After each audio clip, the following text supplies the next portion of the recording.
Hi, my name's John and this is my partner Michelle. And this is our 7-year-old 70,000 mile Tesla Model S. Come with us as we travel through 9 countries from the south coast of the UK to the top of Norway.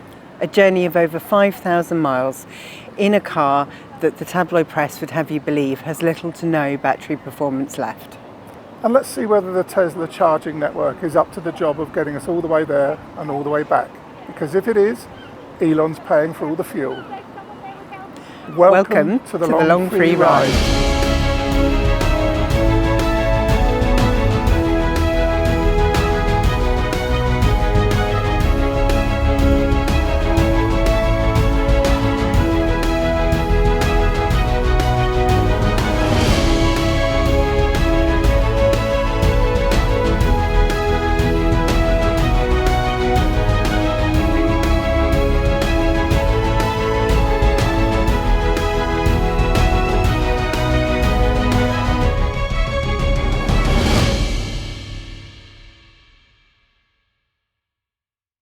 Welcome back to the long free ride. In this episode we cover some serious miles as we head down to Trondheim via an overnight stop in a town called Rana. If we zoom in, you'll see that to avoid backtracking ourselves for quite some way, we're actually going to take a ferry across back to the mainland, and from there we'll head south. We've got a couple of charging stops on the first day before we get to Rana and a couple on the second day. Weather doesn't look brilliant on the first day, but it looks like it will have picked up on the second. Right, where did we get this ferry? We've been sat in the ferry queue bright and early this morning. So last 45 minutes we've been here. Boat was supposed to leave 15 minutes ago. It did leave 15 minutes ago. Just nobody that was in the queue was on it. It was completely empty. So, and the barrier's back down. But it never went up. Well, it only went up for about 3 seconds, then it went back down again. It was at half mast most of the time. Yes. So this. And it was empty. It was clearly empty because you could see right inside it. So we're now not quite sure what's happening, but we did get up early doors today in order to make this ferry, because it saves many hours driving around the coast road. So now we're really not sure what's happening or how long we're going to sit here and wait. But we are waiting with lots of other people. Well, no, I say lots. Yeah. We're waiting with about another 20 or 30 cars. Yeah. So we may make it to, is it pronounced Rana? Rana. Yeah. It's 3 words. But we think it's Rana. That's what we're calling it anyway. Sounds like more something off of Moana. Yeah, off of some South Pacific Disney, island. Yeah, or a Disney film. So our intention was to make it there in time for dinner with one of John's, I was going to say former colleague, but it's more of a friend really. It's just a friend, yeah, we never worked together. Same industry.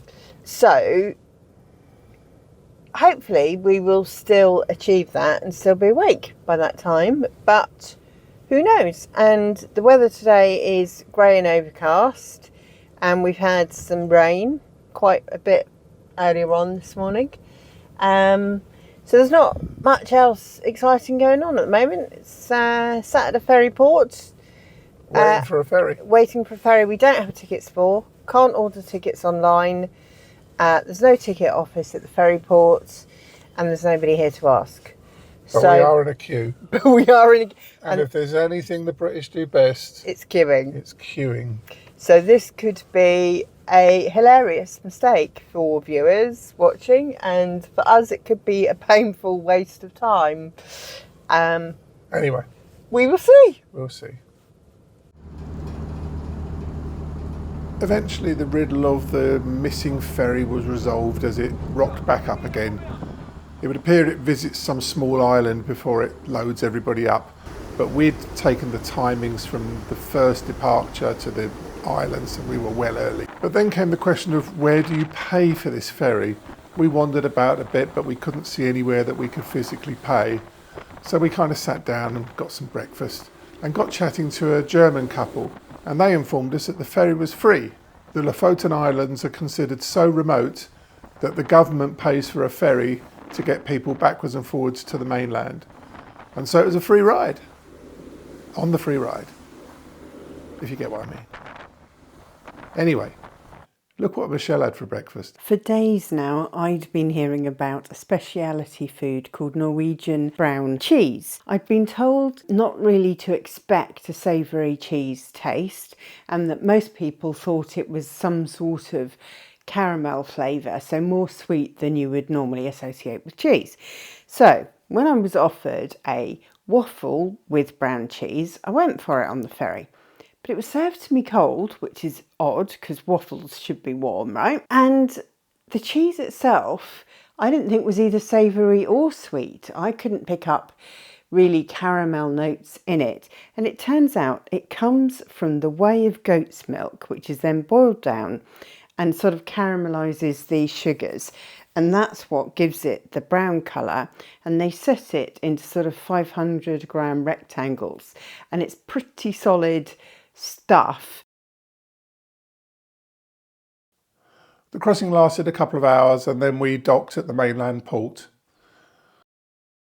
Having arrived so early in the first place, we were lucky to be near the front of the boat and only one RV got out in front of us.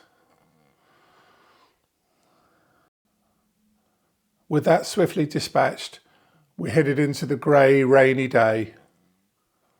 There probably were loads of lovely views, but not on this day.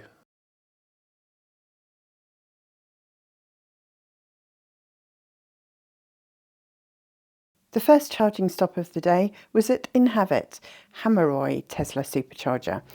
We'd only been going about 73 minutes at this point, so we only stopped to charge the car for 8 minutes and we were back on the road. Weather was pretty bleak though, so we're hoping it clears up. The weather was slowly improving though, and at the Forsk supercharger I tried to get a bit arty with my shot of the car charging. On a sunny day the supercharger would have been stunning as it looked out over a lake or fjord, but on this day it was just a little bit grey. We grabbed some sandwiches and a drink from the petrol station and then hit the road again heading south. As the Tesla chewed up the miles south, sometimes the weather cleared enough for us to be able to see the snowy capped mountains, and it really did resemble what we'd come to know as being the Arctic tundra. We then crossed the Arctic Circle line, so 66 degrees, and it's probably just tundra at that point, right?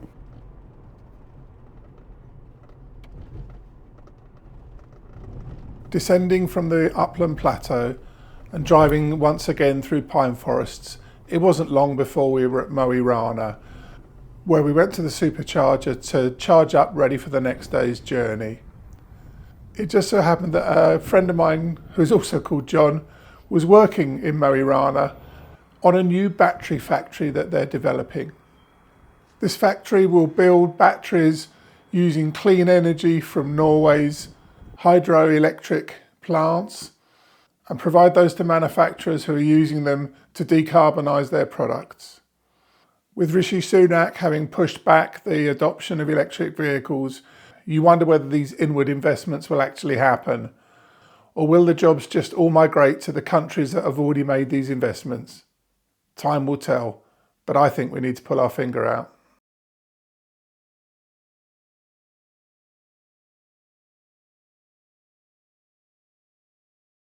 Another long day in the car today, heading from a place called Rana. Well, that's what we're calling it. Yeah, we're calling it Rana. But it is M-O and then I and then R-A-N-A, so Rana. But heading to Trondheim. I had a nice time in Rana, really. I met a friend of mine that I haven't seen for a number of years. I met him whilst on a training course in the UK, and it was interesting to catch up with him again. He's got dual nationality, and he's so he knows Norway very well.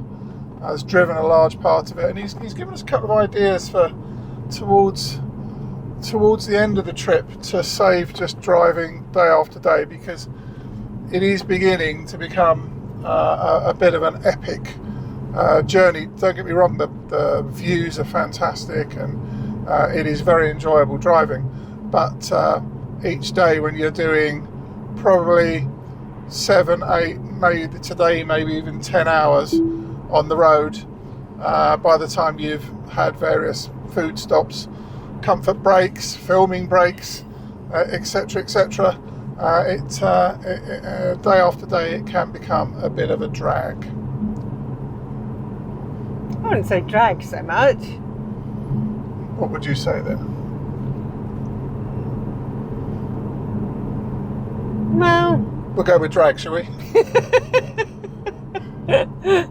yeah, I hadn't thought of another word, but yeah, we're enjoying it. Yeah, like I'm saying, I mean, we're looking out the window now, and you may be seeing some of this footage, and it's really quite lovely the scenery to drive through, and to some extent, it's very hard to know where to stop, because you stop and take a photo, and then round the corner there's another photo, and then half a mile beyond that there's another photo.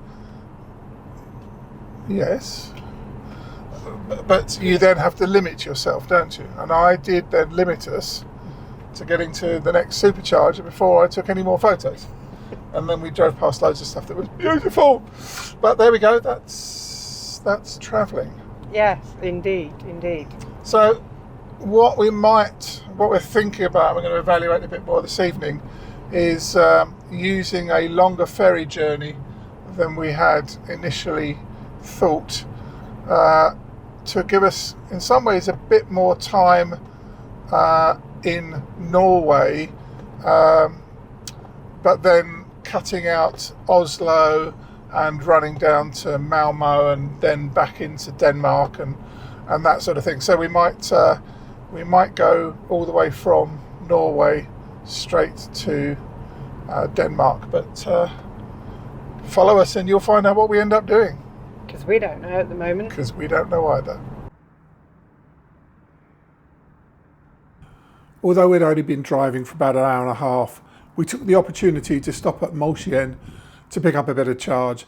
We thought we might be able to get a coffee there and stretch our legs, and whilst the views were absolutely beautiful, it was on an industrial estate with a big Alcoa aluminium refinery, and there was really nowhere particularly open on a Sunday that we could get anything. So once we picked up a bit of charge, done a bit of filming and enjoyed the scenery, we jumped back in the car and started to look for somewhere to get a coffee. And we bumped into the most fantastic place with a spectacular waterfall.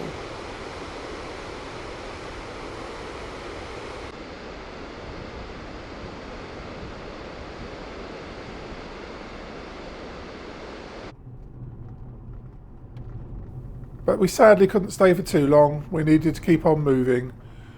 And we drove about another 100 miles to get to our lunchtime charging stop at Grong.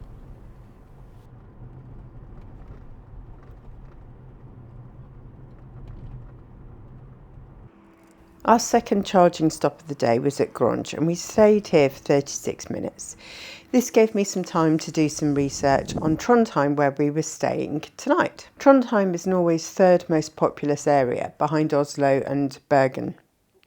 In the Viking ages, it was actually the capital of Norway.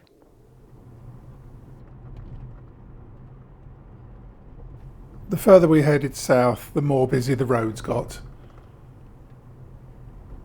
And in the end, it probably took us 3.5 hours to cover the 120, 130 miles to Trondheim. But we couldn't grumble because there were still some fantastic views across beautiful lakes to be taken in as we made the drive.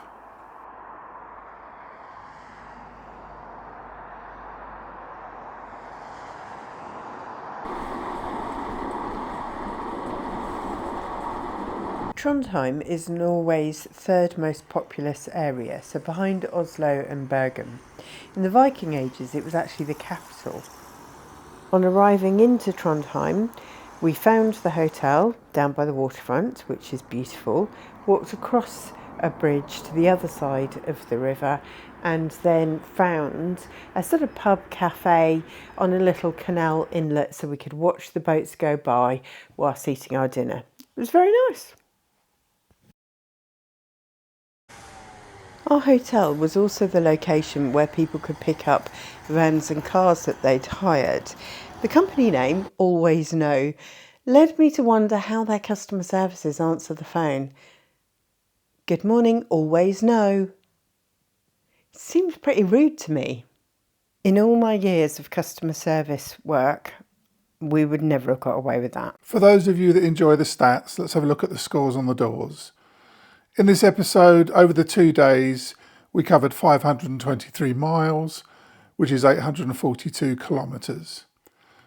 To do that, we used 158 kilowatt hours of battery power, charged 6 times, and those charges took 1 hour 59. As you probably know by now, because we charged at the Tesla superchargers, we don't get charged for charging. You'll find out more about that in the description below if you need to know about it. And we didn't have any other ancillary costs on the car.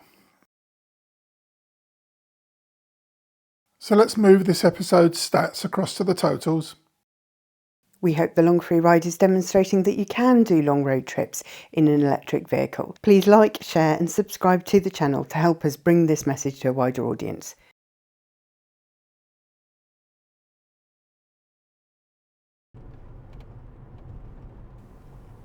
I've done loads and loads of mountain passes, but this one is beginning to make me feel nervous.